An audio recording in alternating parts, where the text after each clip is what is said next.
Né? Bem, bom dia novamente. É um enorme prazer agora coordenar o nosso segundo painel, que deve discutir a questão do papel do Poder Judiciário na efetivação do direito à saúde, a judicialização do direito à saúde e seus aspectos controversos. E que são muitos, né? E alguns, eu posso melhorar aqui, e alguns dos seus aspectos controversos, né?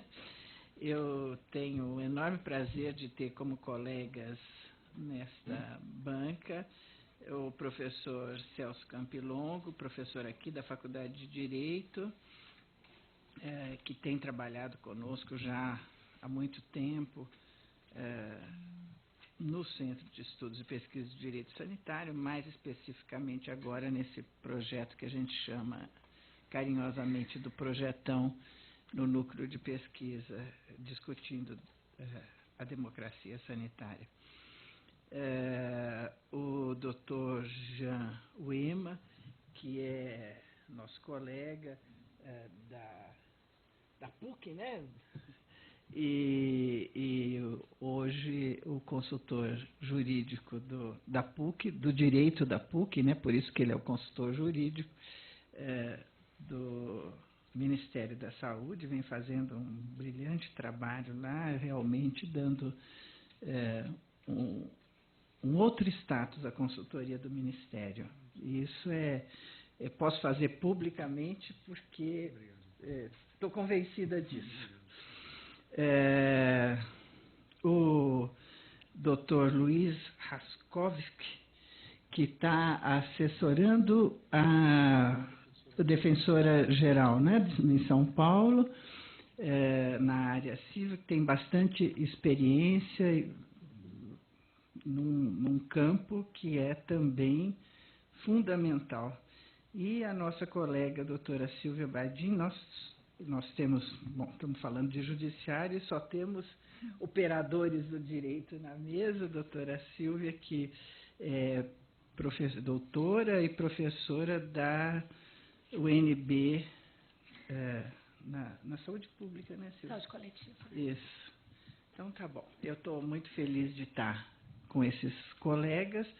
Nós vamos ter um problema de tempo, eu acho que vocês já estão sabendo que os nossos colegas franceses que, por alguma razão justificada, são diferentes razões de um e de outro, eles não puderam vir fazer a viagem para o Brasil, mas estarão presentes em videoconferência. Então, nós temos um problema importantíssimo com o horário. Então, eu vou pedir aos expositores, não haverá perguntas nessa mesa, porque nós não vamos conseguir acabar a tempo de começar a outra no horário certinho, né? Então, peço desculpas pelo fato de não possibilitar perguntas, mas sei que todos os colegas aqui estão disponíveis e no intervalo, quem tiver muito curioso pode chegar, eles terão disponibilidade para conversar. E pedir, então, que sejam o mais breve possíveis. Passo imediatamente a palavra ao professor Celso Campilongo.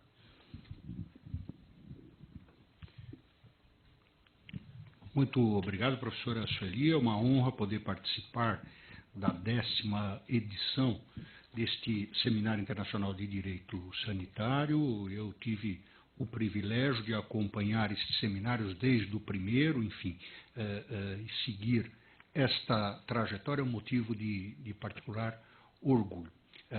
Eu saúdo aqui a todos os presentes, aos membros desta mesa, e queria fazer um esclarecimento. Alguns têm acompanhado o que a professora Sueli chamou de projetão.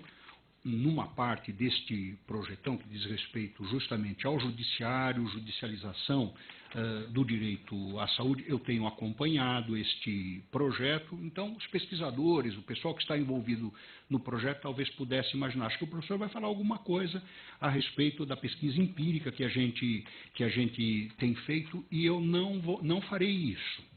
Então, acho que até muita coisa do que eu vou dizer, ou algumas coisas que eu vou dizer, encontrariam evidência empírica nos dados que a gente levantou na pesquisa até agora, mas nem tudo. É muito mais especulativo e teórico o que eu vou dizer do que propriamente algo que encontre evidências empíricas.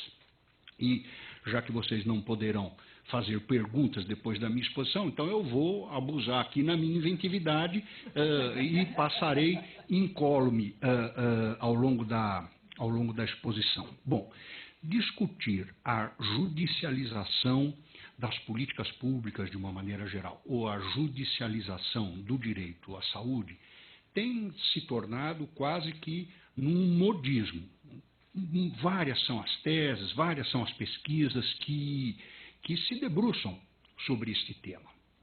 O que eu quero é destacar alguns problemas teóricos. Eu diria que tem muito mais a ver até com a teoria do direito do que provavelmente com a sociologia jurídica ou com o direito sanitário, as questões que eu vou levantar, os problemas que eu vou levantar. Se nós pensarmos bem na semântica do direito constitucional, do constitucionalismo a respeito dos dos direitos sociais, nos últimos 20, 30 anos,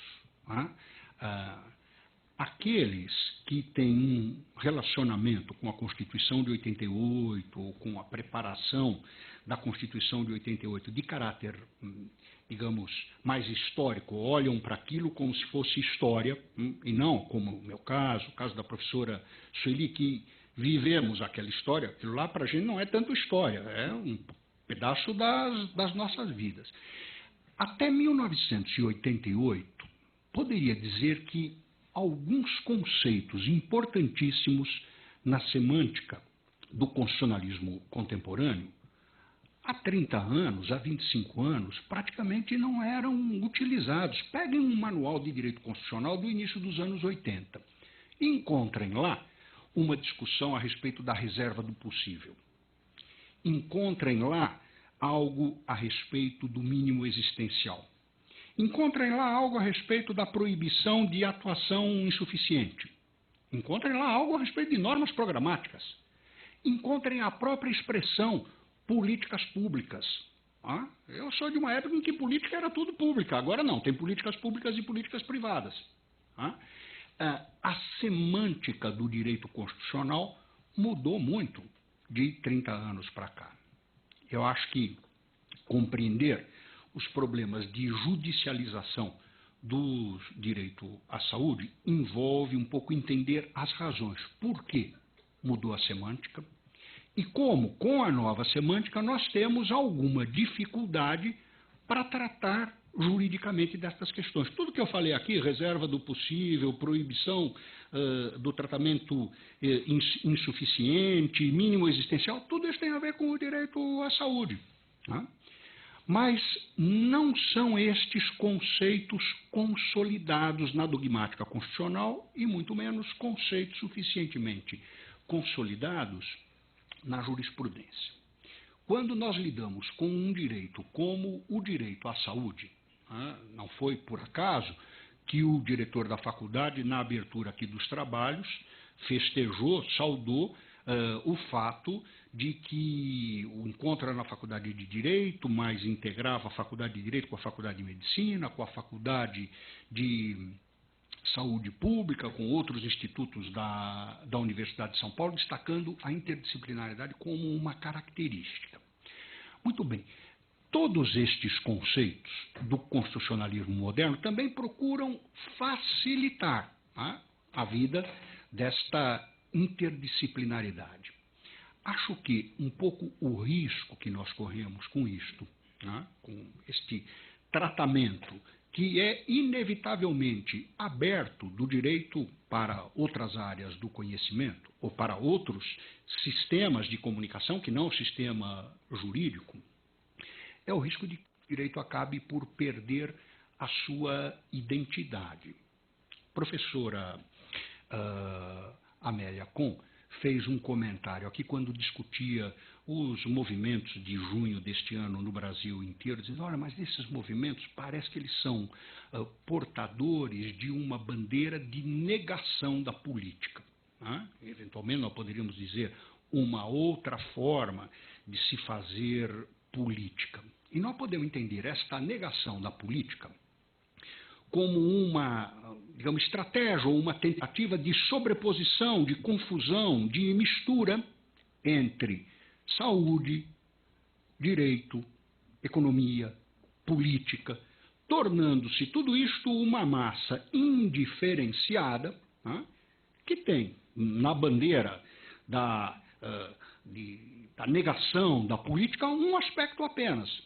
Mas eu tenho outros aspectos desta demasiada aproximação e abertura de sistemas funcionais, né, em relação ao ambiente externo a este sistema. Os pressupostos teóricos do que eu estou falando aqui são, digamos, pressupostos teóricos um pouco complexos, nós não temos em 15, 20 minutos tempo de aclará-los, né, mas poderia dizer que se com os movimentos sociais existe a diferença, sem dúvida alguma, que a professora Amélia Con apontou aqui. Uma coisa são os antigos movimentos sociais, o movimento por saúde na Zona Leste, um movimento sanitarista brasileiro, ou os movimentos sociais tradicionais, ou os partidos políticos, os sindicatos. Outra coisa completamente distinta é um movimento como o Passe Livre, como o Black Bloc.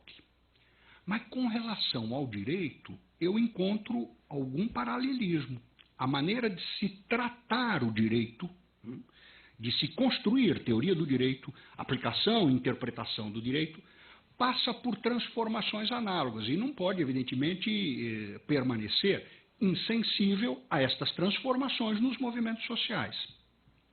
Um pouco desta nova semântica do constitucionalismo contemporâneo, políticas públicas, normas programáticas, mínimo existencial, reserva do possível, reflete no âmbito da teoria jurídica transformações como essas no plano dos movimentos sociais. Se eu tenho, no plano dos movimentos sociais, o risco de que alguns movimentos reneguem a especificidade da política ou reneguem a própria política, é possível que no campo do direito, com esta terminologia, eu acabe esbarrando num problema análogo, que é o de se renegar a especificidade do próprio direito.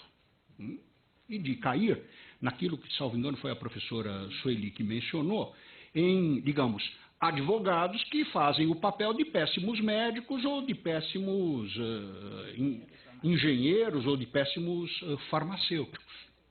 Um pouco desta discussão com a judicialização da política me parece incorrer neste risco de uma transformação do direito exclusivamente em matéria econômica, quando eu trato das questões de direito à saúde como sendo um problema de eficiência, ou em questões exclusivamente políticas, quando politizo demasiadamente a questão das políticas públicas sanitárias e acabo perdendo a especificidade jurídica que tem um portador, um titular de um direito subjetivo, de um direito individual, de um direito coletivo à saúde. Este é o risco da politização do judiciário, este é o risco da judicialização das políticas de saúde. O direito tem uma dificuldade tradicional, de difícil superação pela teoria jurídica, para lidar com dois tipos de situações.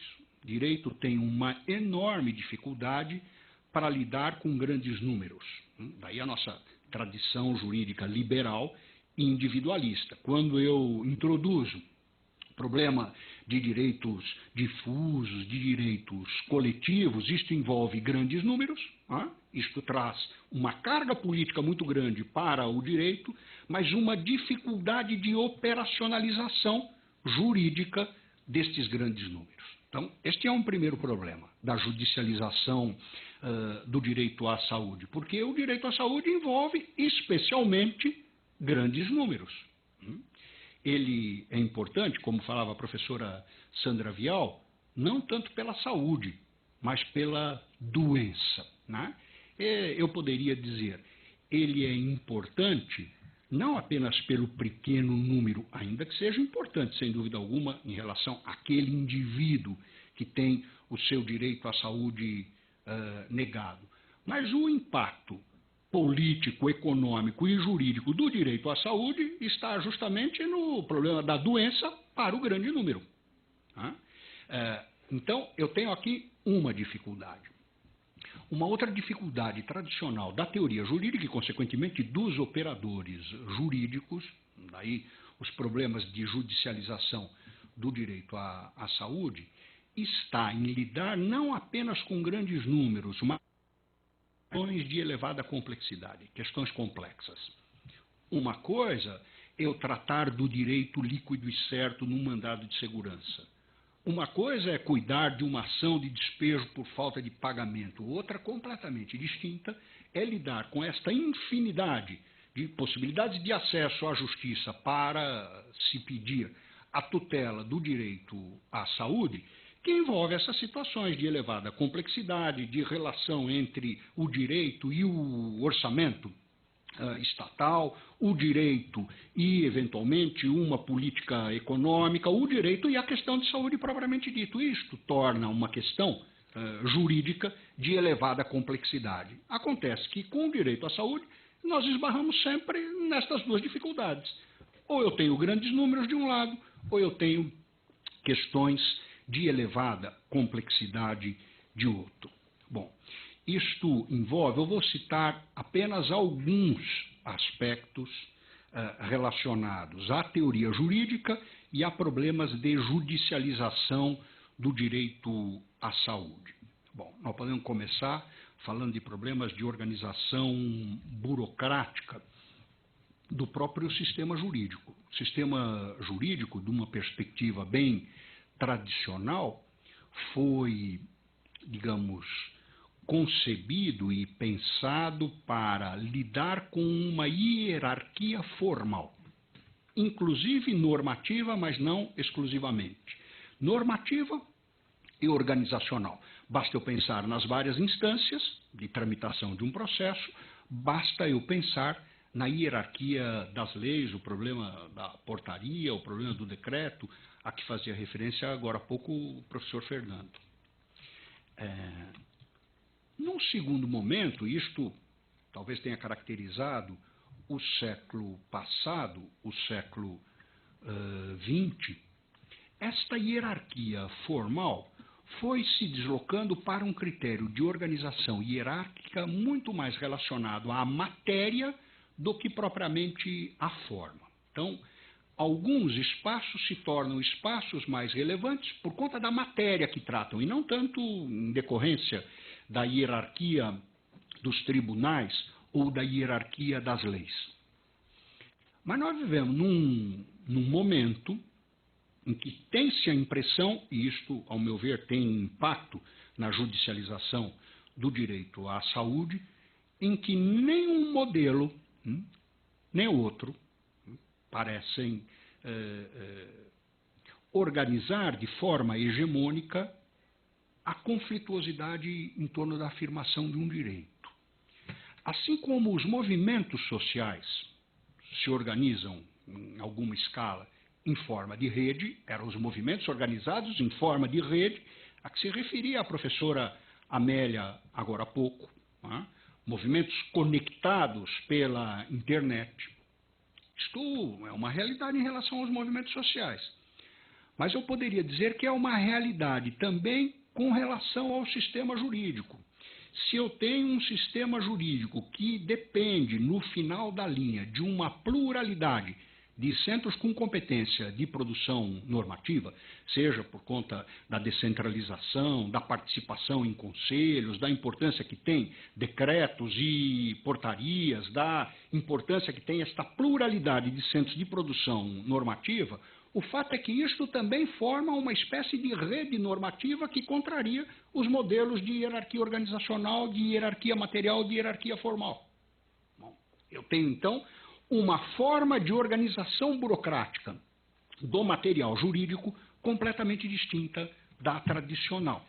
Bom, falei sobre burocracia. Vamos falar de uma outra referência importante, que é a referência à certeza do direito. Afinal de contas, o que se busca no judiciário é certeza. Será que certeza do direito foi, digamos, um valor tratado da mesma maneira no século XIX, no século XX, e certeza do direito é a mesma coisa no direito contemporâneo?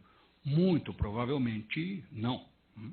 Certeza do direito significava, no século XIX, algo como um sistema jurídico com regras bastante rígidas, produzidas de maneira centralizada pelo aparato estatal e que pudessem, em determinados momentos, onde eu tivesse muita turbulência, um ambiente econômico, político, social tempestuoso, que o direito pudesse servir como um conjunto de regras que viabilizasse aquilo que a professora Amélia chamou na sua exposição de controle social.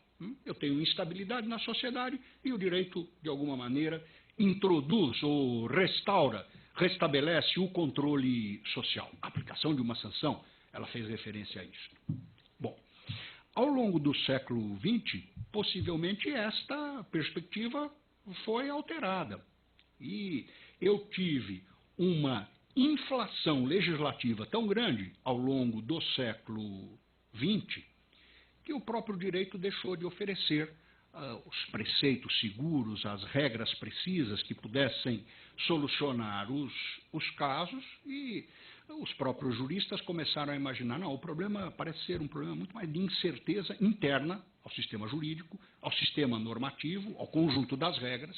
É preciso, então, que o sistema jurídico se socorra de princípios, de políticas, de orientação econômica, orientação ideológica, orientação financeira, e que isto me permita, digamos, dar coerência a um sistema anômalo de regras.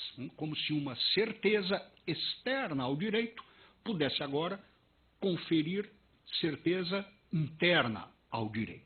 Então, num primeiro momento, eu tenho o direito oferecendo certeza para um ambiente tumultuado. Num segundo momento, um direito tumultuado procurando se alimentar de certeza da realidade social.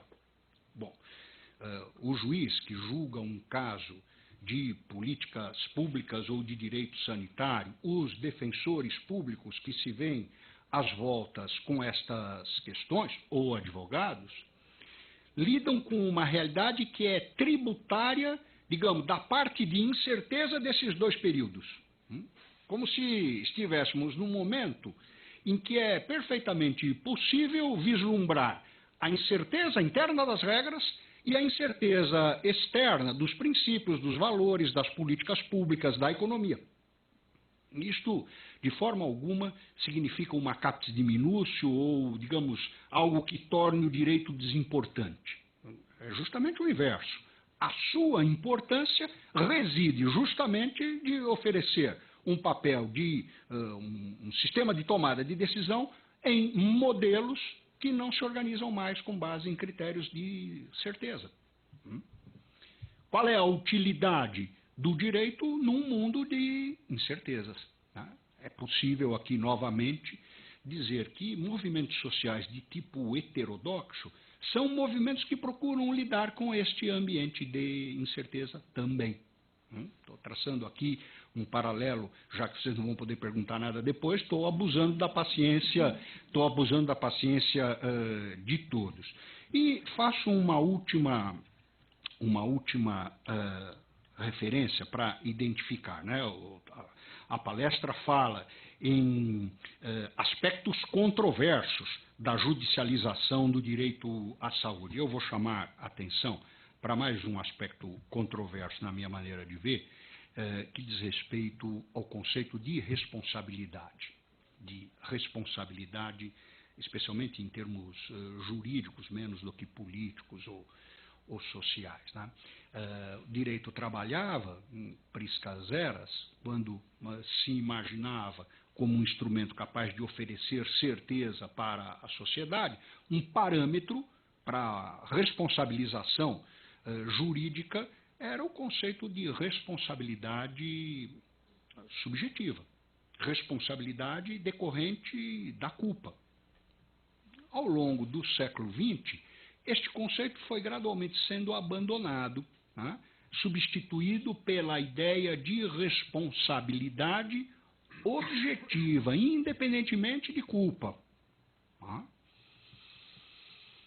E nós vivemos num momento em que tem-se a impressão, e isto, ao meu ver, tem um impacto sobre o direito à saúde importante, em que nem a responsabilidade subjetiva, nem a responsabilidade objetiva, nem a responsabilidade com culpa, nem a responsabilidade sem culpa, parecem dar conta da situação contemporânea, inclusive no que se refere ao direito à saúde. Isso não significa que as demais categorias não tenham relevância, não tenham importância, tá? Mas é muito comum em algumas áreas, a área do direito ambiental, por exemplo, é uma delas, a área do direito econômico é outra, mas a área do direito sanitário também, na qual se fala ou se utilizam critérios de responsabilização com base em princípios estranhos, por exemplo, ao princípio da culpa, ou da responsabilidade objetiva, ou da responsabilidade subjetiva. Pensem, por exemplo, nas situações em que eu corro o risco de indenizar ou de me abster de uma conduta pura e simplesmente por expor a sociedade a um risco ou a um perigo. Pensem num princípio como o princípio da precaução.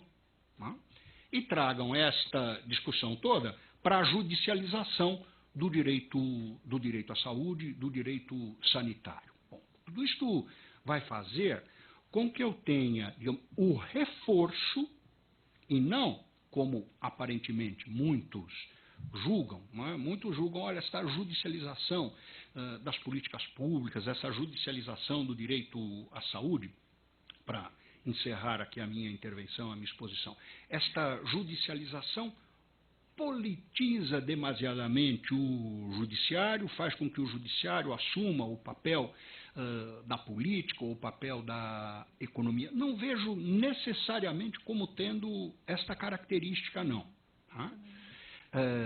Nós poderíamos dizer que os direitos sociais, de uma maneira geral, e nisso a gente inclui o direito à saúde, eles têm se esmerado, a interpretação, a judicialização, a aplicação dos direitos sociais, têm se esmerado por reforçar mecanismos que solidifiquem e caracterizem especialmente a estrutura propriamente jurídica dos direitos sociais, reforçando o que eu vou chamar de mecanismos reflexivos do direito a respeito do próprio direito, técnicas do direito reproduzir o próprio direito, inclusive no campo da saúde.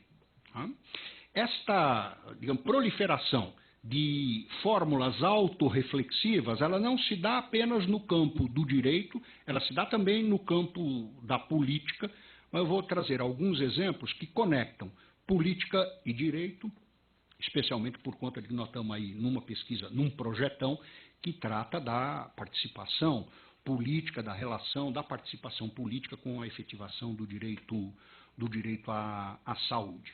Né? Nós temos espalhados nos diversos órgãos governamentais diversas instituições de controle social ou de participação política. Né? Na saúde, mas nós temos em outras áreas também conselhos que viabilizam alguma forma de controle social ou de participação social na implementação de políticas públicas. Então, eu tenho conselhos espalhados em diversas esferas, em diversas áreas de atuação. Nós temos em discussão um projeto de lei, tá, que trata, bom, já temos um ministro, tem um ministro que é especializado em tratar da relação do governo com movimentos sociais. Natural que seja assim. Mas tem um projeto de lei em andamento que vai tratar do órgão governamental que vai cuidar das formas de participação política, ou seja, é participação que vai cuidar das formas e das organizações de participação política. Trata-se de um mecanismo altamente reflexivo. É uma forma de participação que vai cuidar da participação. Bom, mecanismos reflexivos deste tipo se reproduzem também no âmbito jurídico. Tá? Eu tenho órgãos preocupados a regular como atuam os órgãos reguladores. Não estou falando agora de participação da participação, mas estou falando de regulação da regulação. Nós temos uma lei em andamento, uma lei que tratará das agências reguladoras. A lei de regulação. O que é isso? Senão regulação da regulação. Um mecanismo altamente reflexivo. De uma maneira geral, eu poderia dizer, existe no direito uma proliferação de mecanismos reflexivos. Os juristas estão acostumados a tratar com a diferença, por exemplo, a diferença entre normas primárias que prescrevem uma conduta e normas secundárias que reforçam a eficácia das normas primárias de conduta. Uma classificação aqui em um minuto, vulgarizando demais o pensamento do Hart. Normas primárias e normas secundárias. As secundárias reforçam a eficácia das normas primárias. Poderia arriscar aqui um palpite, já que vocês não vão poder me perguntar nada em público, depois, privadamente, eu esclareço um pouco melhor o que está por trás da minha ideia. Nós estamos caminhando na direção da expansão de um tipo que, na falta de melhor nome, eu vou chamar de normas terciárias. Não são normas que prescrevam uma conduta, não são normas que reforcem a eficácia das normas de conduta, mas são normas que tratam do conjunto de produção, das técnicas de produção de normas. Alguém falou aqui, não sei se foi a professora Sandra, alguém fez menção na mesa anterior ao fato de que a Defensoria, acho que foi a Sandra, que a Defensoria tem feito muita conciliação lá no Rio Grande do Sul. É possível que em São Paulo também. Eu tenho aqui uma forma de produção normativa, nessas esferas de conciliação, altamente reflexiva. É o direito operando de forma a produzir direito. Qual é a normatividade que trata desta conciliação ou, eventualmente, da mediação? Eu tenho cadeias normativas que vão delegando poderes, delegando técnicas de participação e de construção do próprio direito para uma esfera completamente distinta, quer daquela de um modelo centralizador, como o modelo kelseniano, mas distintas também da forma do modelo extremamente pluralista, para lidar aqui com dois opostos, dois extremos em termos de técnica de regulação, como o modelo pluralista do Ehrlich. Não é nem uma coisa nem outra, mas um caminho intermediário entre estes dois modelos, mas caminho esse altamente reflexivo também. O direito se valendo de mecanismos jurídicos para expandir, criar, afirmar novos direitos. Ora, este tipo de... Eu não estou trazendo solução para coisa nenhuma, eu estou trazendo problemas que eu entendo, problemas relevantes para interpretação, aplicação, judicialização de direitos sociais e de direito à saúde. Tudo isso que eu estou falando aqui, de alguma maneira, de uma forma abstrata, genérica, teórica, quase tudo encontra algum respaldo na pesquisa empírica que o CPDISA está levando adiante. Então, queria compartilhar estas, digamos, minhas inquietações com os senhores. Muito obrigado.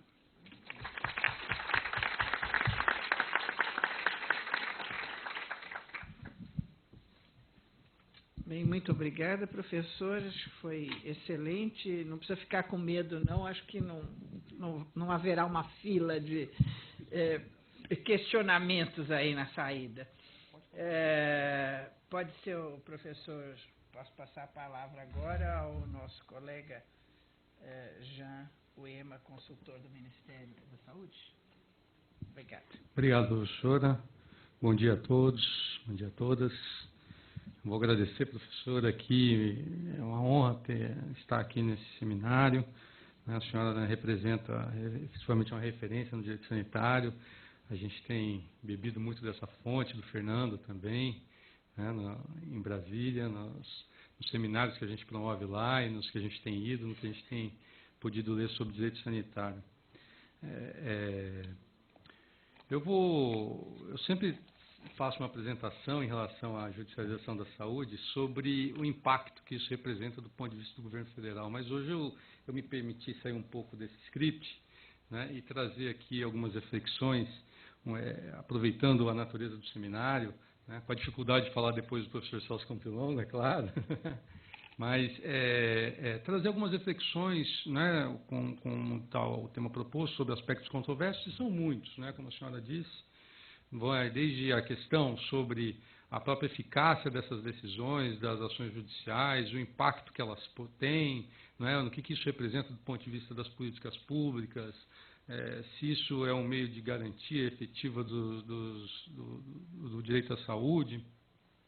Mas eu vou me concentrar num aspecto relacionado e eu acho que dialoga um pouco com o que o professor Celso disse, do que eu tenho percebido, é uma pobreza extrema, uma indigência do debate judicial sobre o direito sanitário nas ações judiciais, né? A quase ausência de uma dogmática jurídica mais consistente nesse debate.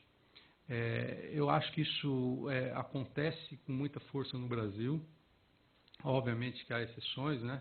O Dr. Milton Nobre, que é desembargador lá do Pará, que foi do Conselho Nacional de Justiça, ele fala, sempre você traz essa decisão do Supremo. Eu falo assim, mas é significativa, porque é uma decisão do Supremo, né? E que, pela sua importância, que deveria ser um órgão que nos deveria estar trazendo algumas diretrizes, mas até o próprio Supremo tem uma certa resistência. E isso se reflete também na ação do Ministério Público, da Defensoria Pública. Então, é um pouco em cima disso. E também em relação ao que eu acredito que isso contribui para essa certa, não aí indigência do ponto de vista dogmática, mas uma pré-compreensão muito arraigada em todos nós, né, em torno do próprio Sistema Único de Saúde. Então, como eu estou na gestão, eu também vou fazer um pouquinho uma defesa da questão do SUS, né? Então, eu trouxe alguma coisa escrita para até ajudar aqui no tempo, né? Então, eu digo que, de fato, me parece que há um descompasso entre o interesse da comunidade jurídica, não da comunidade acadêmica, né? Nós estamos aqui, eu acho que tem um interesse efetivo, mas da comunidade, dos operadores do direito, e o que representa o sistema de saúde como proposta civilizatória, inclusive em termos muito demais. Soma-se a isso uma dificuldade jurídica geral sobre o próprio tema dos direitos sociais.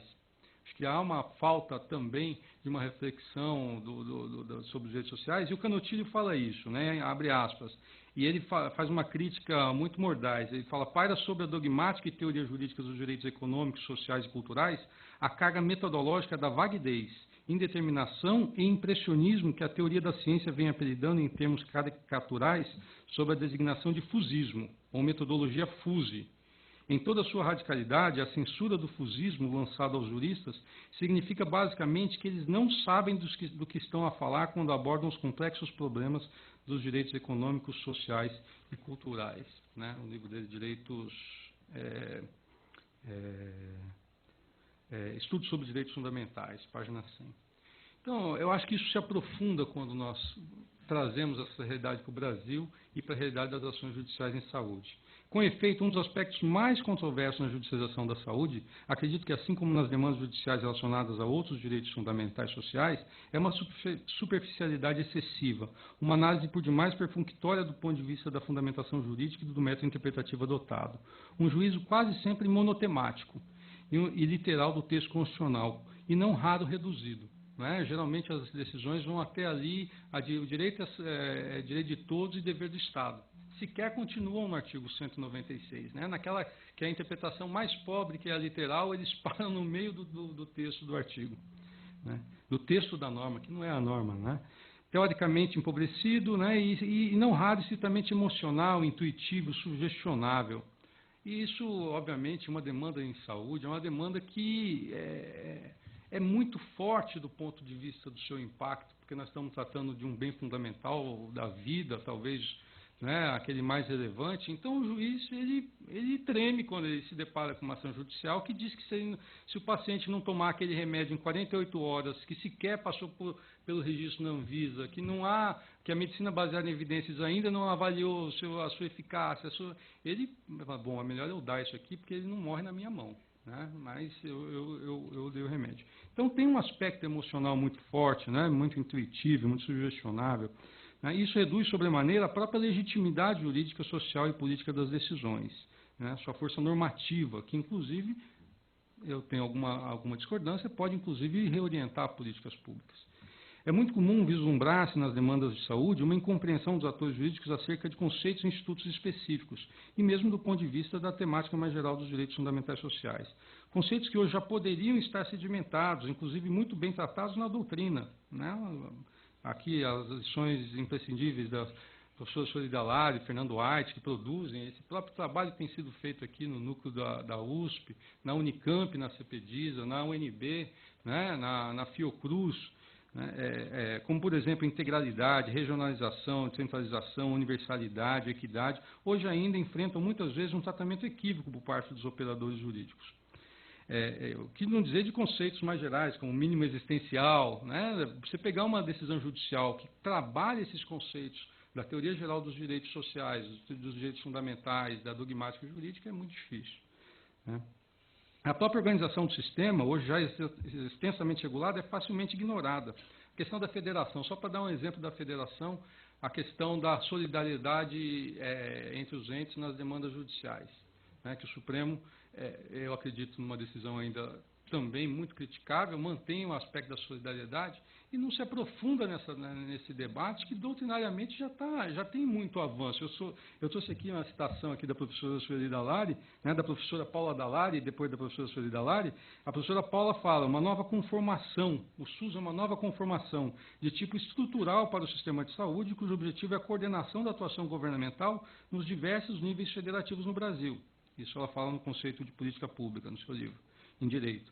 E a professora Sueli fala, não há que se cogitar, deste modo, em liberdade de escolha dos entes da federação, pois a Constituição promoveu a integração automática de todos no SUS, demarcando a imperiosidade da concorrência de esforços para a realização de suas finalidades e diretrizes, com a descaracterização pontual da lógica federativa.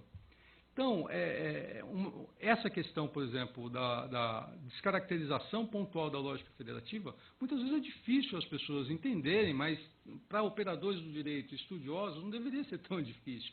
Entender que a federação é um modelo construído a partir da nossa história, a partir do que diz o modelo normativo, e não aquela, mas a autonomia, o ente tem autonomia. Então, né, ou muitas vezes, não, a saúde, direito de todos, o dever do Estado é para todos. E descaracteriza todo o modelo, né? Isso acontece mesmo na área, estados, por exemplo, o Estado de São Paulo se nega a seguir algumas políticas públicas pactuadas de forma tripartite, né? Desobedecendo esse comando de uma atuação integrada, como no caso do SAMU, né? O Estado de Alagoas se recusa a aplicar a Lei 141 porque ela se recusa a prestar contas no sistema nacional sobre informações em políticas, em gastos em saúde. Então, é difícil muitas vezes trabalhar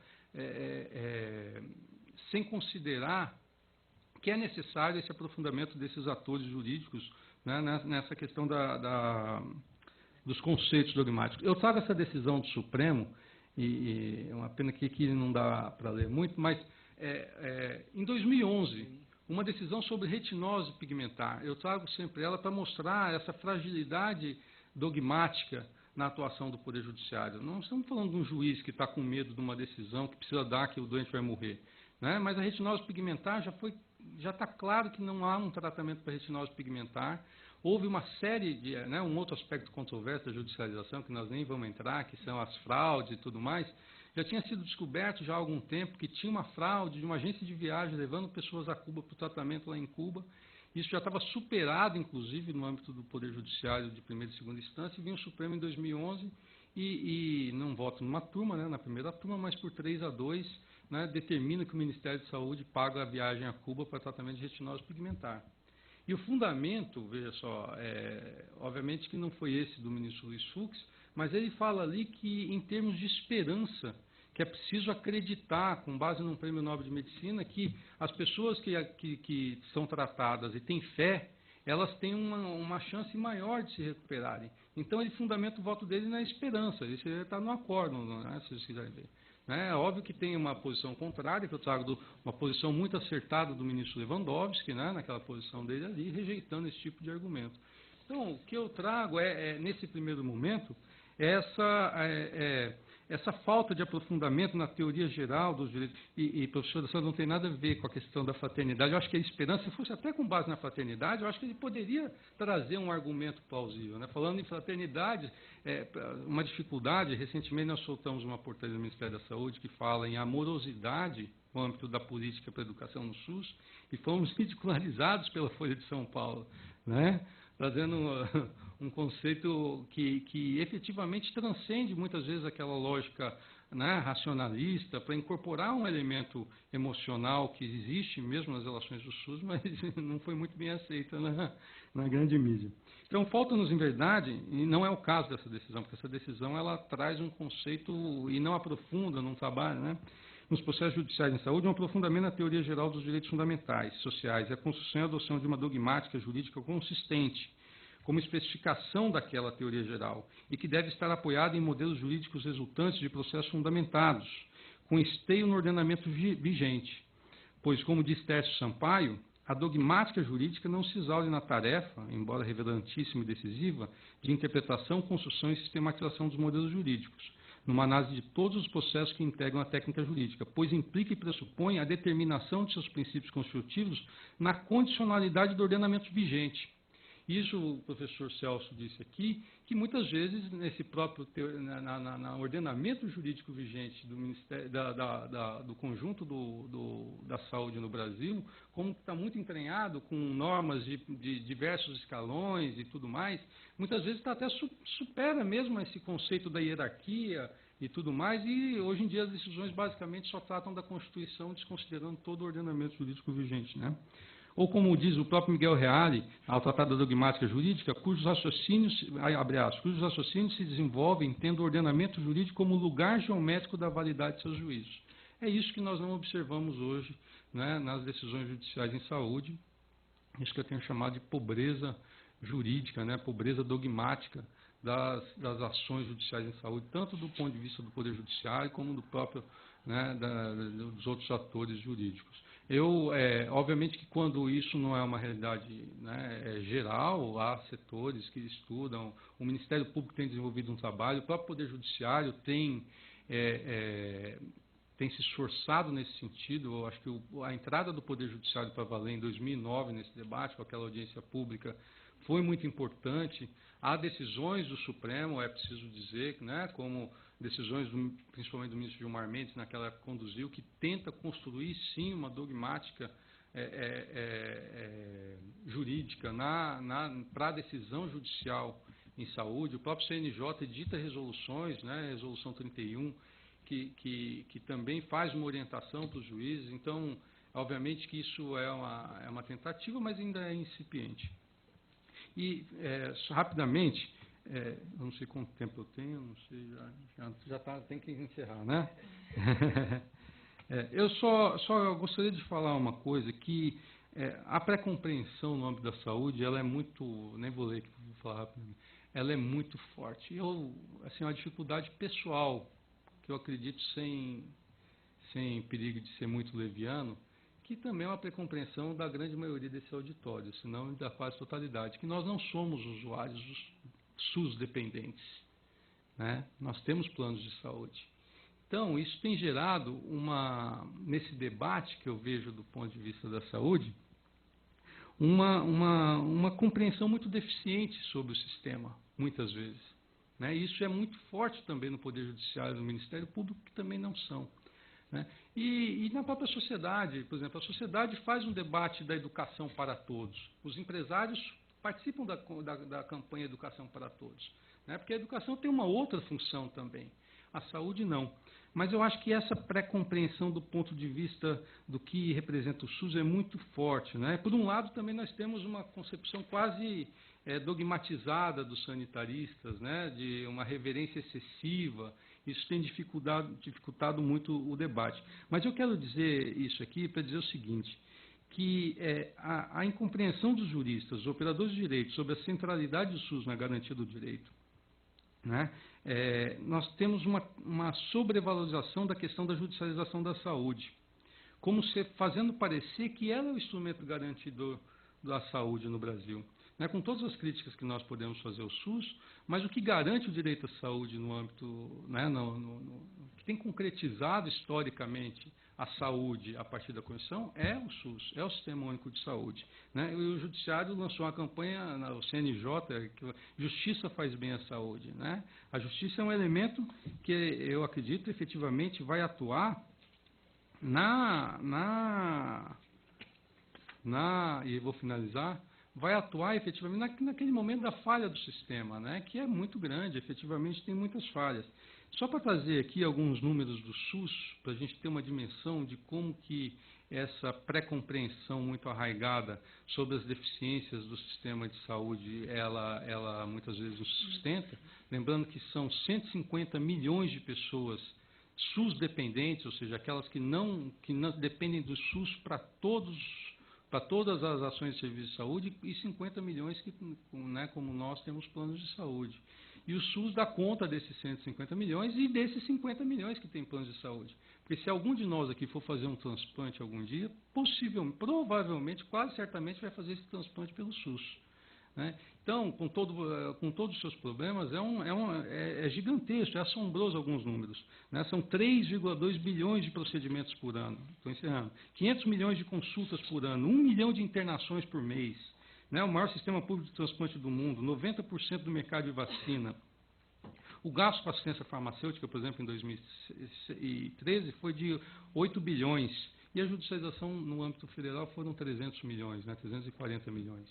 Então, eu acho que há uma certa incompreensão, essa pré-compreensão ela permanece de forma muito arraigada no processo interpretativo, na aplicação do direito. E só finalizando agora mesmo, uma advertência. Isso não quer dizer, obviamente, que eu desconheça o papel fundamental do Poder Judiciário, né, na preservação dos direitos econômicos, sociais. Não se nega a justiciabilidade do direito à saúde. Agora, isso deve ser algo efetivamente residual, né, impróprio no sentido da inadequação do sistema, e aí sim. Né, e eu acho que essa garantia, ela tá, nós não estamos negando, não critico do ponto de vista de ativismo judicial também, né, mas eu acho que ressaltar que esse papel do Poder Judiciário na concretização do direito à saúde é residual. Obrigado. Desculpa.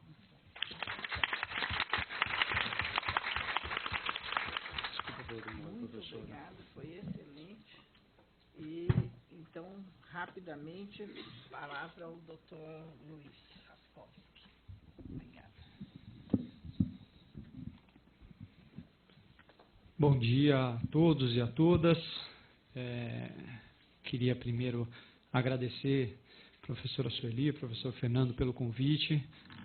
Para a Defensoria Pública, não preciso nem dizer a importância desse tema, um tema recorrente no nosso dia a dia.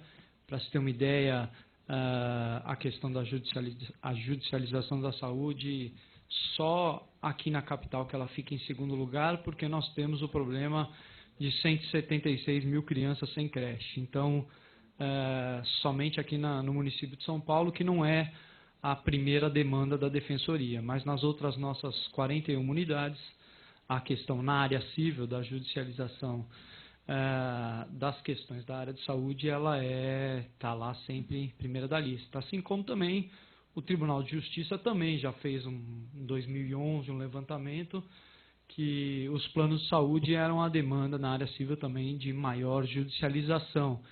Claro que hoje nós vamos dar um enfoque aqui na área do setor público e não no setor privado, muito embora minha vontade seria falar aqui por muito tempo e muitos assuntos que a gente tem no nosso dia a dia. Mas eu vou começar ao Data Show, mas eu trouxe, a minha apresentação seria uma radiografia, uma fotografia de algumas decisões judiciais, colacionando esses temas todos que foram destacados aqui. Depois ia fazer uma reflexão crítica sobre essas decisões e, por fim, a atuação da Defensoria Pública. Mas, graças a Deus, o professor Celso já adiantou o segundo ponto, fazendo uma brilhante exposição crítica sobre a demanda, sobre alguns aspectos, algumas teses jurídicas levadas a juízo. Então, eu já posso partir já para mostrar como o judiciário efetivamente responde às demandas judiciais que lhes são apresentadas. E aqui, obviamente, já pedindo vênia para o nosso colega Jean, porque vamos talvez aqui refletir um pouco de um processo judicial, mas com muita urbanidade, porque a Defensoria está de outro lado, e não, mas não que não tenhamos as críticas que eu vou colocar ao final, porque eu acho que nós tivemos um avanço muito grande no judiciário, todas as...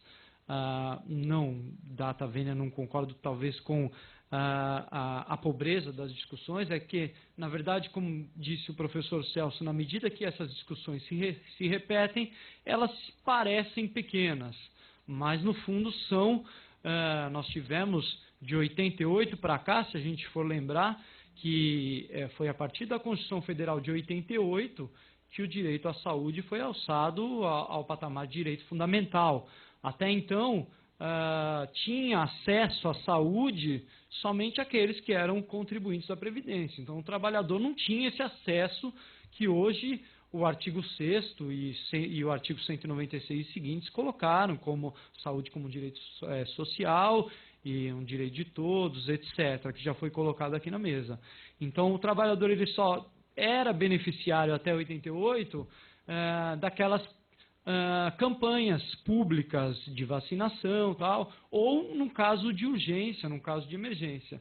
Senão, ele não podia chegar na rede pública e marcar um exame como hoje nós temos esse sistema. Até por isso, muito se explica a cronologia e o avanço das decisões judiciais. De 88 para cá, houve um amadurecimento muito grande do judiciário. Logo em que você tem o direito à saúde alçado como um direito fundamental, naquele primeiro momento era muito difícil até para os próprios magistrados entenderem, bom, foi colocado na Carta Constitucional, mas não dá para o Estado executar, não dá, o Estado não tem recursos para isso, é uma norma programática, enfim, todas as discussões que foram amadurecendo ao longo do tempo. E hoje, qualquer judicialização da área de saúde, você encontra as teses do quê? Da reserva do possível, da separação dos poderes, eventual ativismo judicial, ingerência do poder judiciário no executivo, a norma de caráter programático e, por fim, o quê? A eventual ilegitimidade de um dos entes públicos para atender aquela demanda em razão do desenho do Estado brasileiro. Isso, repito, houve um amadurecimento, a gente vai pegar aqui decisões 2005, 2006, algumas decisões paradigmáticas com relação à Corte Suprema, quando coloca que o artigo 6º não pode ser uma promessa inconsequente, tão conhecida essa decisão judicial. Enfim, foi, ao longo do tempo, o judiciário ele foi se amoldando para entender que, uma vez que o legislador constituinte alçou o direito social como um direito fundamental, e ao mesmo tempo que ele tem mecanismos que ele optou para que isso fosse colocado, como nos artigos 196 seguintes, na Lei 8.080 de 90, que é a lei que traz o desenho do SUS, como um atendimento integral, um acesso universal, muito embora eu quero ver se dá tempo da gente falar sobre a integralidade do SUS, que aqui tem uma discussão muito profunda sobre quem deve efetivamente ser o beneficiário do Sistema Único de Saúde, mas na medida em que o legislador fez essa opção, ele não pode se furtar de alguma forma de efetivar esse direito à saúde. Então vamos lá.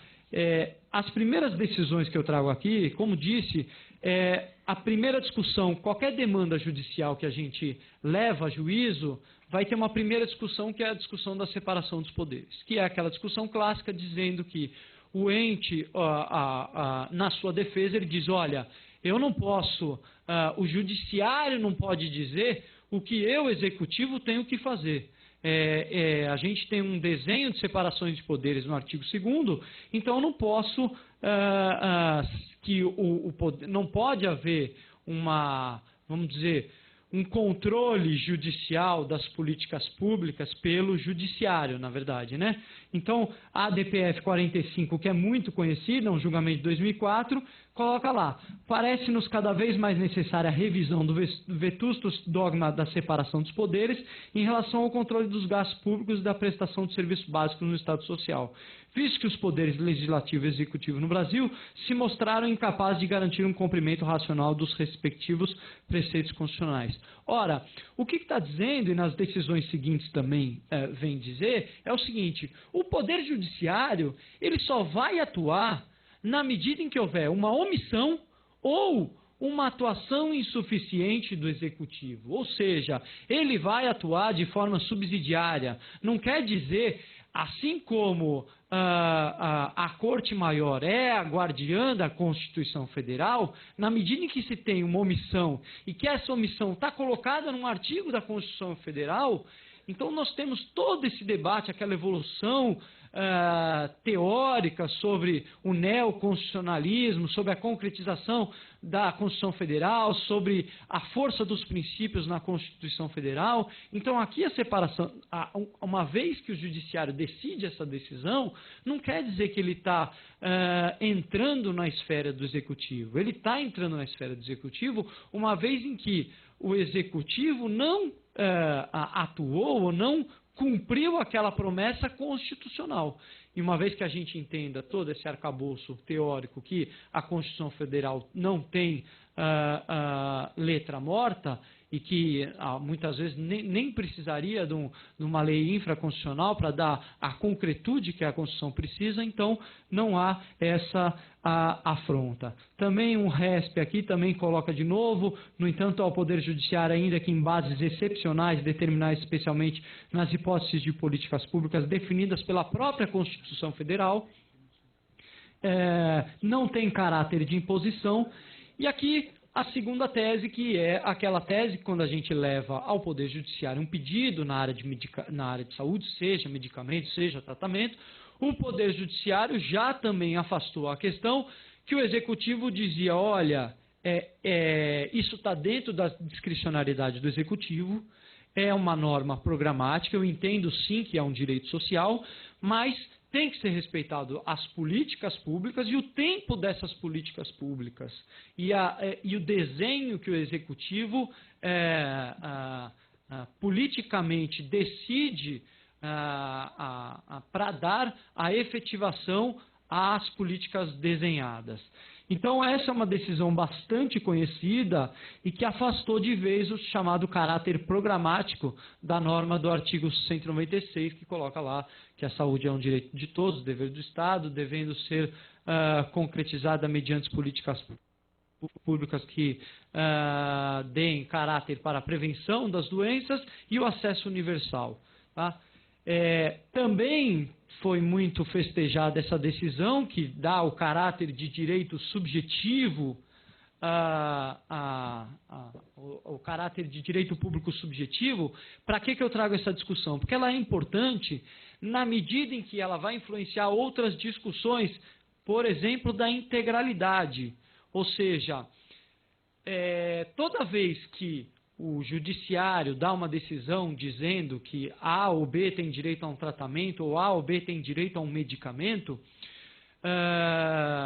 o Estado, com suas razões, ele vem e diz, olha, não se pode, não é, de certa forma, um direito público individual, subjetivo, mas é um direito público de uma forma coletiva. Por quê? Porque eu desenho a política, eu, Estado, tenho, vamos dizer, a discricionariedade, utilizando novamente essa expressão, de dizer a forma da prestação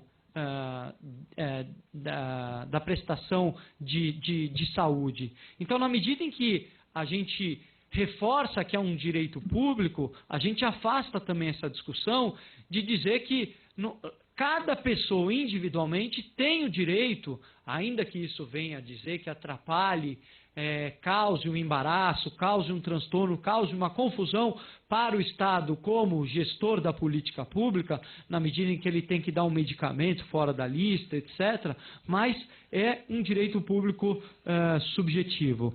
Aqui também foi colocada a questão da reserva do possível. E está lá uma outra decisão do ministro Celso de Mello, que ele coloca, entre proteger a inviolabilidade do direito à vida e à saúde, que se qualifica como direito subjetivo inalienável, assegurados a todos pela própria Constituição da República, ou fazer prevalecer contra essa prerrogativa fundamental o interesse financeiro e secundário de Estado, entendo, uma vez configurado esse dilema, que razões de ordem ética ou jurídica impõem ao julgador uma só e possível opção, aquela que privilegia o respeito indeclinável à vida e à saúde humana. Claro que é importante essa discussão e claro que a gente não tem tempo aqui para dizer que a discussão da reserva do possível veio numa teoria da Alemanha, veio de uma forma enviesada trazida para o Brasil, que foi em outro cenário que ela foi discutida naquele país. Enfim, mas nós sabemos hoje, estava ontem inclusive no jornal, na Folha, aquele relatório que foi feito do SUS, que coloca que a questão financeira, obviamente que não é questão tão simples assim, mas que a questão financeira não seria a questão primordial para a execução do direito à saúde. Ou seja, que de alguma maneira existe, e se não existe, aqui também a discussão de fazer o remanejamento de verbas, de uma vez que o Constituinte elegeu como prioridade, como direito fundamental à saúde, mas foi colocado que não se pode opor a reserva do possível como uma forma de obstáculo para se levar essa questão. Aqui toda a discussão colocada, como o nosso colega Jean colocou, da responsabilidade de todos os entes. Basicamente, o que se coloca, e tem aqui nas decisões judiciais, de uma forma bastante farta, e também na súmula a súmula do órgão especial aqui do TJ, colocam, e também a própria Constituição Federal, ela coloca no artigo 198, quando ela coloca no parágrafo 1º e parágrafo 2º, que o Sistema Único de Saúde consagra a responsabilidade solidária entre a União, Estado e município. Também não é uma discussão simplória, não é uma discussão simples, mas o cidadão já está sedimentado que o cidadão ele pode ajuizar sua demanda contra qualquer um dos entes estatais, na medida em que ele não tem condições e ele não pode ficar à frente, como bem coloca uma decisão do Supremo Tribunal Federal, que a questão da repartição de deveres, de recursos entre os entes, não pode ser levada diretamente ao beneficiário do sistema, que ela deve valer, ela deve ser privilegiada, mas entre os órgãos que estão prestando, o SUS, da forma como ele é desenhado, uma rede regionalizada, hierarquizada, com descentralização, etc., que os entes se encontrem, eles, uma solução, como o Jean colocou aqui, olha, um município tal, o Estado de São Paulo não cumpre tal determinação do SAMU, ou o município tal não cumpre, isso cabe a uma outra esfera de discussão. O cidadão, quando ele vai levar sua demanda, ele não pode dizer, olha, eu tenho que levar para a União, tenho que levar para o Estado. Claro que isso influi obviamente, na política pública. Na mencionada audiência pública que teve em 2010 o Supremo, uma das conclusões que o Supremo tirou de lá é que 70% das demandas são contra os municípios, que supostamente é o ente mais fraco e com menores recursos. Por quê? Porque fica fácil essa proximidade do cidadão, do jurisdicionado, para atuar naquela localidade onde ele está. E isso, obviamente, que causa... Nós sabemos que nós temos municípios muito pobres, que não têm recursos disponíveis para a área da saúde, e que isso causa efetivamente um tumulto na gestão daquele município. Agora, é uma questão complexa que a gente teria um debate aqui muito longo para enfrentar. Agora, eu tinha trazido aqui todas as... Acho que não vamos ter tempo para isso, mas... Como o judiciário responde às questões de medicamentos especificamente? Então, a questão, e vou falar isso em 30 segundos só para depois poder concluir. Então, uma vez que o cidadão leva uma demanda de medicamentos para o Poder Judiciário, nós já temos mais ou menos algumas respostas do Poder Judiciário já sedimentadas. Então, o caminho, o cidadão procura a rede pública de saúde, ele faz um laudo, o médico atesta que ele precisa de um medicamento, ele vai na rede pública, não encontra esse medicamento, e aí tem várias situações. Primeira, esse medicamento existe na rede pública, isso é fácil, está já pacificado, levar isso ao juízo, o juiz vai dizer, é um problema de gestão do medicamento, ele está na lista, tem que conceder. Segunda questão são os medicamentos genéricos ou similares. O Poder Judiciário ele tem um entendimento que deve sim ser privilegiado a questão dos medicamentos genéricos ou similares, salvo nos casos em que o medicamento genérico, comprovadamente pelo médico, ele não tem eficácia, uma vez o cidadão já experimentou aquele remédio, não surtiu efeito, e aí o médico prescreve especificamente ou aquele medicamento, ou salvo em casos em que se tenha uma alergia, por exemplo, àquele medicamento.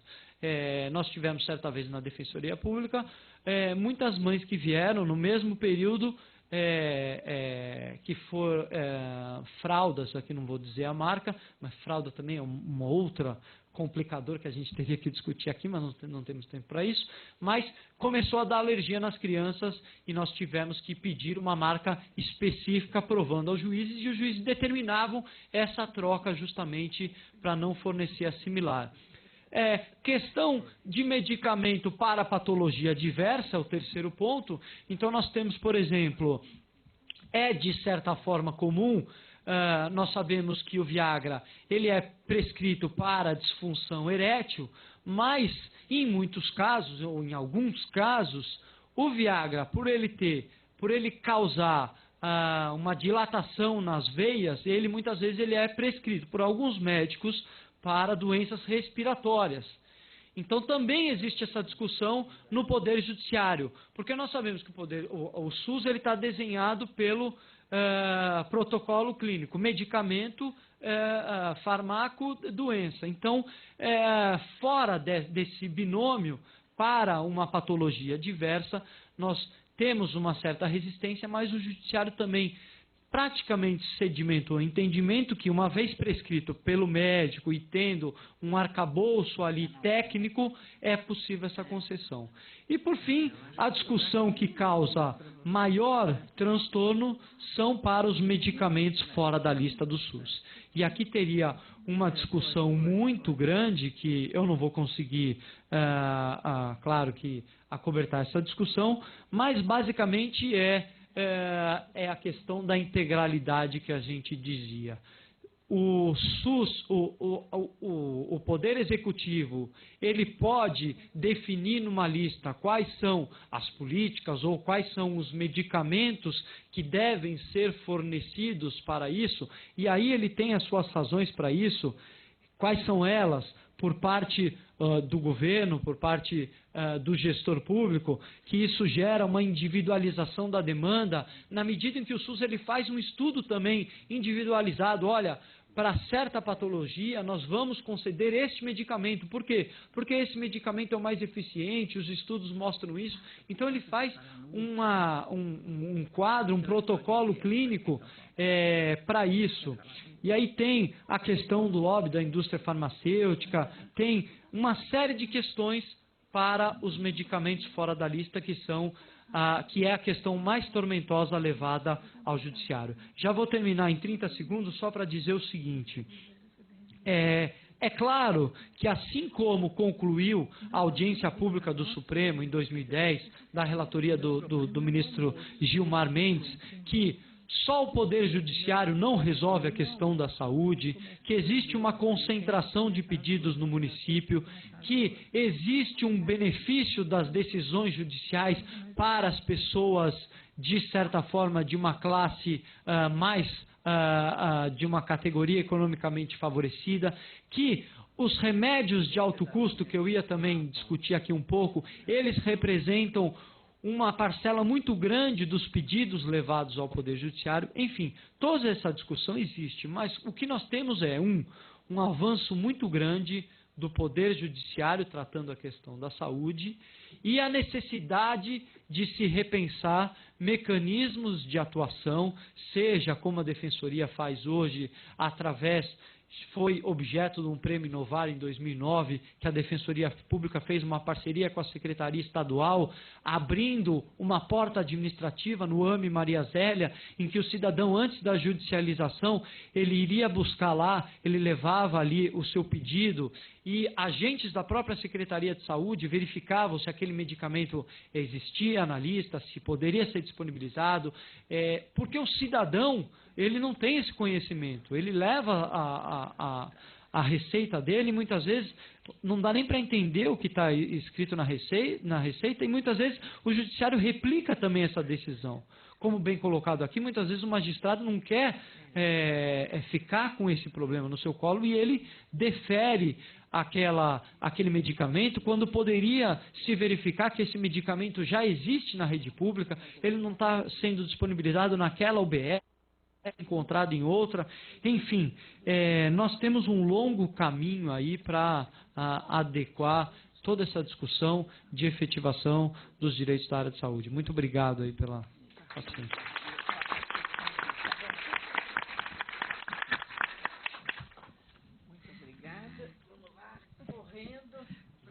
Oi, gente. Bom dia, boa tarde. Em primeiro lugar, gostaria de agradecer o convite. É um prazer estar aqui, dividindo a mesa com dois mestres, né? A professora Sueli, minha grande mestra, o professor Celso, Jean, Luiz. Na verdade, eu tenho uma tarefa meio ingrata, né? A gente já excedeu muito tempo, estou falando ao final dessa mesa com explanações e acho que a gente abordou o tema já de muitas vertentes. Então, eu trouxe alguns dados de duas pesquisas que eu fiz no Distrito Federal, que eu acho que vai coincidir com o que está sendo discutido aqui, principalmente do ponto de vista da Defensoria Pública. Não, acho que eu consigo ver daqui, obrigada. E, teoricamente, só para abordar um aspecto que eu acho que não foi abordado na mesa, apesar de todas essas discussões teóricas, né, professor Celso, né, essa abordagem densa da teoria do direito. O que eu venho observando, eu faço um trabalho junto à Defensoria Pública do Distrito Federal e também junto a Centros de Saúde da Ceilândia, onde eu atuo como professora da UNB. E a gente vem observando muito de perto uma certa migração simbólica do lugar da democracia no Brasil para o judiciário. Né? Eu acho que o judiciário vem assumindo hoje um papel de um canal de uma participação democrática que o cidadão não consegue ter nos órgãos do Executivo e do Legislativo. E é muito comum, quando a gente observa as falas das pessoas que chegam à Defensoria, a primeira fala é sempre uma escuta. O cidadão quer ser ouvido. Né? Tem determinadas pessoas que voltam reiteradamente à Defensoria porque elas querem ser ouvidas. Elas querem dizer o que elas passam no dia a dia. No centro de saúde, por algum motivo, né, que a gente desconhece do ponto de vista da gestão, todos esses dados do Ministério da Saúde, né, 250 milhões gastos com isso ou aquilo, quando a gente está no dia a dia da Ceilândia, no centro de saúde, passando de segunda a sexta, observando como funciona aquele serviço, a gente vê que o cidadão lá na ponta, ele chega e ele não tem a consulta médica. Ele chega e o remédio não está lá. Né? Ele chega precisando de um exame e o exame não tem. Né? Então, acho que, de alguma maneira, como a gente não tem um canal e os conselhos de saúde, infelizmente, não vêm funcionando, fazendo esse papel, né, o cidadão acaba chegando à Defensoria Pública, ao Judiciário e aos órgãos do sistema jurídico. Então, acho que uma falha, né, como a professora Sueli gosta de dizer, se o Poder Judiciário for se ater, né, para não intervir no âmbito da política, essa política tem que ser feita de forma legítima e democrática. Porque a população não está sendo ouvida. E o Judiciário acaba sendo esse canal, até porque ele tem uma resposta. Né? Outro dia eu estava num debate com a comunidade de catadores de materiais recicláveis da Ceilândia, onde eu faço um trabalho de extensão sobre direito à saúde, e eles me diziam, olha, quando eu precisei de um leito de UTI, a minha filha morreu, eu não consegui. Mas na Defensoria Pública eu fui ouvida, e alguém tentou resolver o meu problema lá dentro. Né? Que é o que a gente vê reiteradamente. A gente estava até estudando a possibilidade de uma intervenção com os alunos, de ver se era possível construir um canal de participação popular dentro dos hospitais, ou algum canal de escuta que barrasse chegar à Defensoria Pública e ao Judiciário. Hoje, uma série de demandas que não precisavam estar no Judiciário. Né? E aí eu vou mostrar uns dados para vocês. Pode passar, por favor. Por exemplo, eu não estou conseguindo ver, mas se a gente for olhar, por exemplo, no Distrito Federal, o número de demandas por consultas médicas que chegam à Defensoria Pública. Eu não estou conseguindo olhar. Peraí, vamos trocar.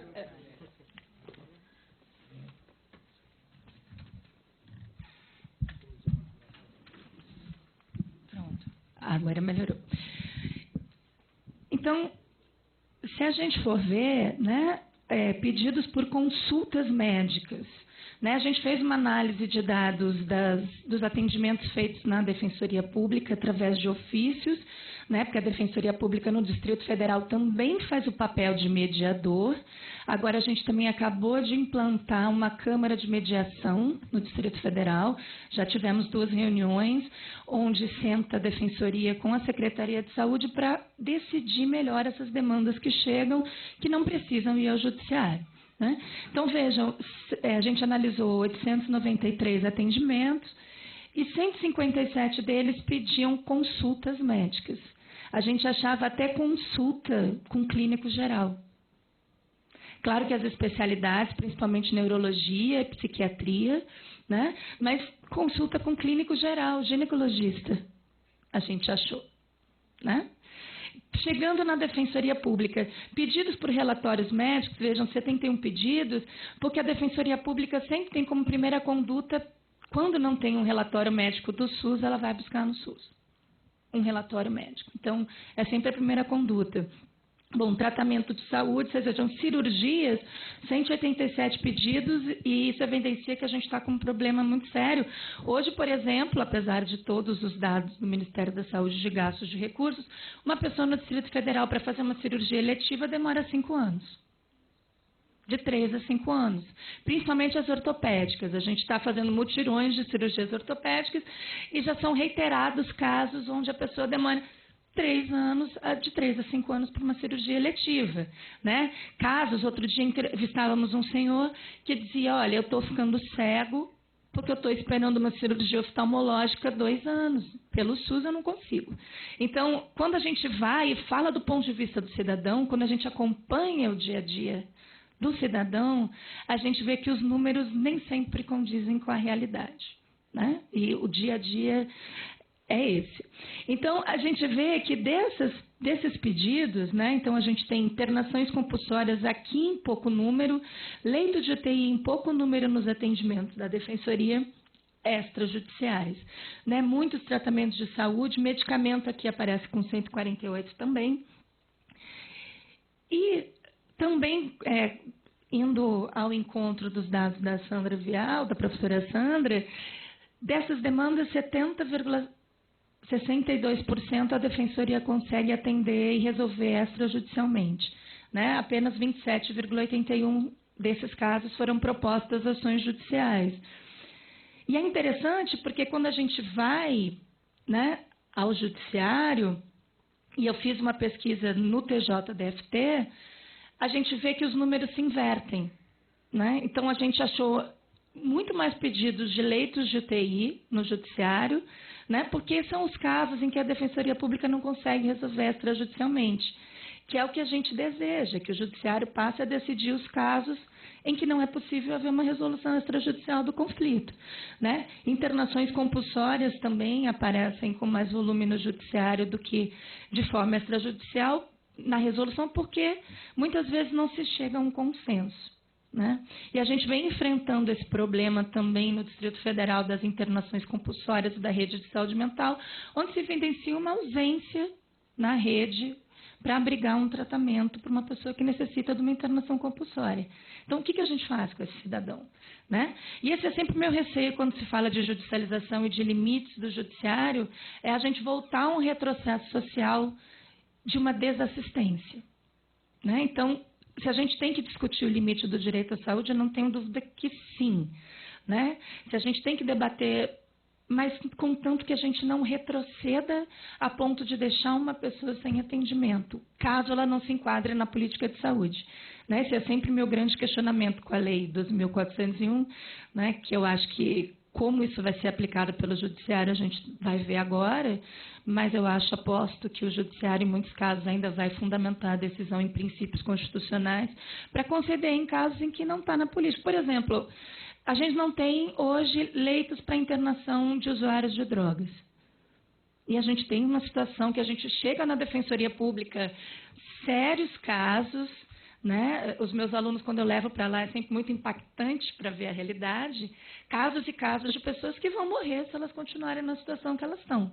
Ou pessoas que desagregam toda a família, que violentam, né? E uma hipótese que eu e o Dr. Ramiro, que é o defensor público que trabalha comigo, também estudioso do direito sanitário, a gente está desenvolvendo esse estudo com a questão da internação compulsória e a saúde mental no Distrito Federal, a gente começou a levantar que muitas dessas pessoas, né, dos processos judiciais, cerca de 10% dessas pessoas estão hoje no sistema penitenciário, porque elas estão em situação de rua e o que o sistema de saúde não dá conta, o sistema penitenciário vai abrigar. E aí lá ele é contido do uso da droga. Então a gente está vendo, e há uma desassistência. Então, a gente faz o quê? Espera um dia a gente ter o CAPS 3 equipado para fazer uma internação, ou a gente assiste, os poderes judiciários têm. E, de certa forma, a população está pedindo isso. Aonde a população pede? Aonde a população dialoga com a política de saúde? Né? Então, eu acho que é muito forte, para mim, hoje, o papel que o Poder Judiciário tem assumido nesse deslocamento da democracia. Se eu não tenho voz no Executivo, não tenho voz no Legislativo, eu vou para onde? Né? Então, recentemente, na semana passada, aconteceu um caso em Brasília, por exemplo, né, uma manifestante, estava havendo uma audiência pública sobre aborto na Câmara dos Deputados, na Comissão de Direitos Humanos, onde uma manifestante entra para se manifestar a favor do aborto. Ela era uma só, pintou o corpo de vermelho, e ela foi retirada pelos seguranças da Câmara, né, dizendo que ela era uma pessoa só. Né? Então, como que a gente participa? Né? Esses casos vão acabar no judiciário. Né? O judiciário vem enfrentando o aborto de anencéfalos e acabou no judiciário. Né? Então, união civil de pessoas do mesmo sexo acaba no judiciário. Porque cadê a democracia participativa? Né? Então, enquanto a gente não tiver, de fato, uma democracia participativa no Brasil, eu não gosto mais de usar esse termo nem de ativismo judicial, nem de interferência indevida do judiciário, porque eu acho que, de alguma maneira, o judiciário vem fazendo a voz que não está sendo feita dentro da política de saúde. Então, esses dados aqui, para finalizar, era o que eu queria mostrar, que no judiciário se inverte a situação, então, de alguma maneira, a Defensoria Pública tem feito esse filtro. Então, o que tem chegado hoje no judiciário, veja lá, tinha 71 consultas médicas, aqui só tem uma ação de consulta médica. Né? Então, se inverte, porque há um filtro hoje, e eu acho que isso é um amadurecimento da discussão da judicialização, que a gente vem acompanhando, né? Eu e a professora Sueli desde 2002, vendo as decisões, e aí eu também discordo do colega, do doutor Jean, que eu acho que há um amadurecimento claro das discussões no judiciário, né? Eu acho que o CNJ e as próprias também, as criações dos comitês de saúde junto aos tribunais de justiça também, pelo menos no Distrito Federal, tem funcionado muito bem, com discussões muito ricas entre Ministério Público, Judiciário, Defensoria, um canal de diálogo. E só para finalizar, porque eu acho que está todo mundo cansado, né? Professor Celso, eu acho que eu venho pensando sobre o que o senhor falou da especificidade do direito e a teoria lumaniana, né? E quanto mais eu me aproximo dessa discussão, eu vou chegando à conclusão de que como manter a gente talvez só consiga manter a especificidade quanto maior for a abertura de um sistema para o outro e o diálogo, né? Para que as coisas se afinem, né? Então, porque não há como discutir esse tema mais sem uma relação muito estreita entre os sistemas, assim, né? Muito imbricada, porque eu acho que se não tem o diálogo, a gente pode ultrapassar, né? E aí buscar a especificidade, porque a política também vem se valendo do direito. Olha que curioso. A gente está fazendo uma pesquisa, estou fazendo uma pesquisa com uma aluna, e a gente está perguntando para os usuários da defensoria por que eles chegam à defensoria, e a segunda pergunta é quem indicou, né? E cerca de 70% dos usuários da defensoria, quem os indica é o próprio funcionário da Secretaria de Saúde ou o médico da rede. Então, e tinha uma que me relatava do seguinte fato: olha, não, o meu processo já está lá, a moça da secretaria falou que só falta eliminar do juiz. Aí eu pensei, bom, eliminar do juiz é um pré-requisito para a continuidade do processo administrativo da secretaria, né? Então, o sistema político também vem se valendo do sistema jurídico, porque é mais fácil. Olha, não tem esse remédio, você está precisando e tem um direito, eu tenho que lhe atender. Então, faz o seguinte, vai à Defensoria Pública, porque a hora que vier a liminar, eu lhe atendo. Então, é uma relação, é uma via de mão dupla que está acontecendo, né? Então, a gente precisa prestar mais atenção, eu acho, nesse debate, antes de sobrecarregar o judiciário de acusações de interferências indevidas, né? E de um ativismo descontextualizado. Bom, era isso, gente. Obrigada.